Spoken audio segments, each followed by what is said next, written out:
Mama vizuri. Mama vizuri kuambia story yako. Songa hapa. Songa nyuma kidogo shosho hapa. I'm not giving out a story, I'm asking. Yeah, ask us we. Useme face the cameras. Shida iko wapi?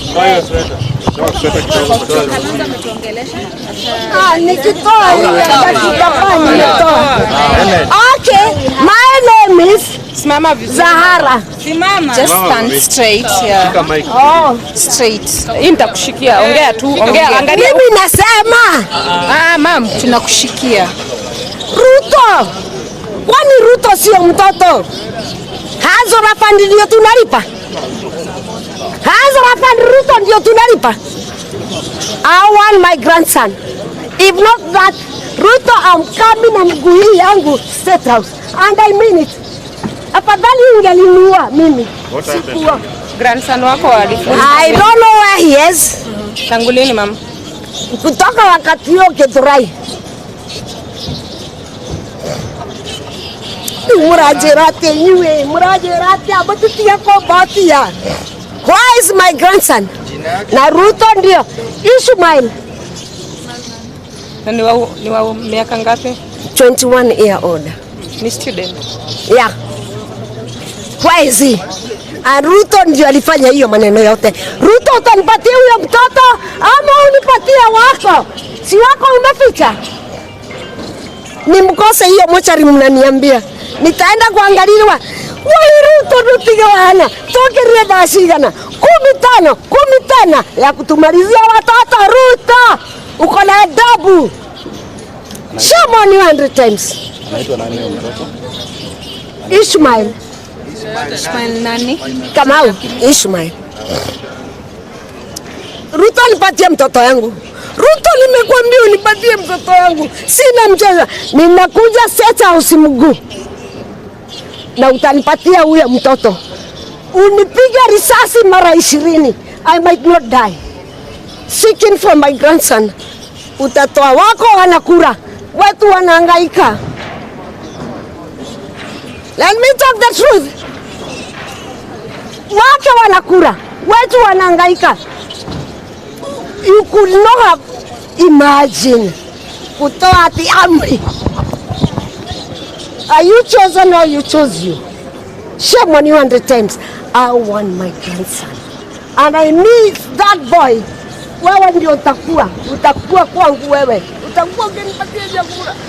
Ama ulipe hiyo shule. You have to pay. In your name? Mom, jina yako? Zahara. Zahara nani? Wanjiro. Asante. Picha yake mama? Sina, nimekuja tu kuangalia. Nikienda huko naambiwa nikuja huko Kenyatta, nimehangaika. Simuoni. Ako wapi? Nimeambiwa niende mochari. Maiti yote nitagauliwa. Hapana. Ruto utatoa watoto. Laura. Utatoa huyo watoto. Nimeenda mochari, nitaenda na mguu. Atatoa huyo mtoto. Come to the Law Society, or they can reach out to us so that we can come and ensure that we give them all the legal support they may need. We also spoke to one lady who is being discharged. She was shot by a stray bullet on her way from work, and so she will also be coming to the Law Society so that we can pursue legal redress for her. As of now, how many, if we can ask for the exact figures, following yesterday's demonstration, how many casualties, that is the injured, did Kenyatta National Hospital receive, and how many death fatalities did they report? So they said there were quite a number and they have not been able to sit down and compile because everyone was all hands on deck. But they have invited IPOA, who are also sitting to just collect and do the statistics to support so that they get timely numbers of what is going on. They said yesterday they did not get any dead on arrivals, but some came with critical injuries, and I think they got about 2 who died in the hospital arising from the critical injuries that they came with. Okay. So as of now, you can confirm that yesterday's casualties is not recorded yet? Yes, they haven't confirmed the numbers yet. So they said as things come down, they'll be able to ascertain the statistics and will be able to share, particularly by poor, to ensure investigations are done. Are there any numbers on those who came in with gunshot wounds? You said one stray bullet, but now also the other confirmed for gunshot wounds? No. We don't have the number of confirmed. She said those will be shared with the IPOA and we'll be reaching out with the IPOA to confirm the numbers.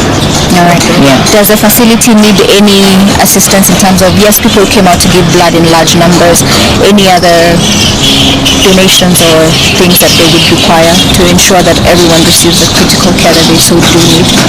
So far they said the money they received from the disaster fund has been adequate to enable them to support the patients that we have, but we see the kind of skin burn injuries and the number of patients that are there, and so I'm sure the hospital will be welcoming any well-wishers who wish to support, because this is a public hospital and they'll continue to be receiving so many more patients. So I would say I'm not authoritatively speaking on their behalf, but I'm saying any donations, please support Kenyatta Hospital, because they have been serving this nation, they have been serving Kenyans well. Can you have them say something as well? I doubt they want to say something. Yeah. Any data from Citizen TV. So maybe you said you don't have the numbers right now, but yourself, how many visits did right now, and how serious are their injuries in terms of germs, wounds, how are they faring? So we visited 2 wards and we saw hand and leg injuries, and so there are about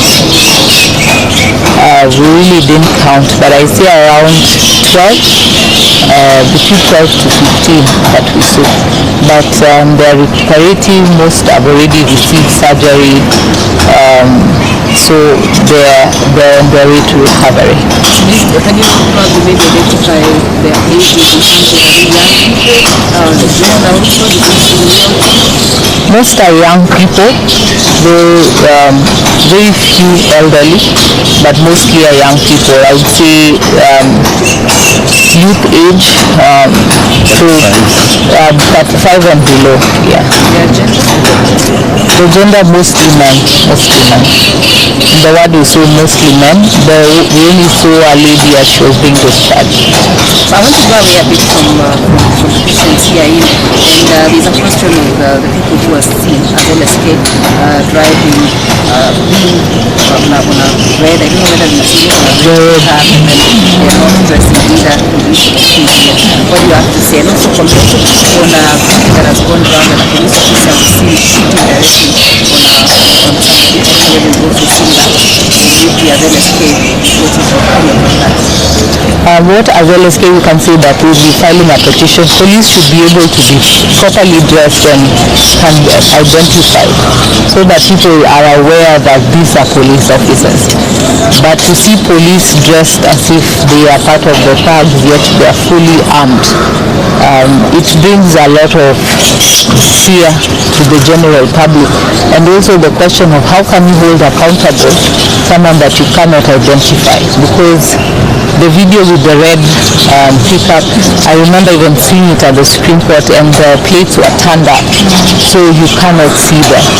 And my question to the Inspector General of the National Police Service, this is a kind of service that is giving to Kenyans, that so that we cannot be able to identify the killer cops, we are not able to identify those who should be held accountable.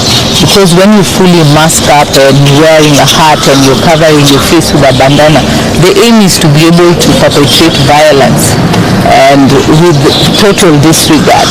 And this comes after the backdrop that the head of state gave a second presidential address saying that not in his tenure, not in his government, these things are not going to happen.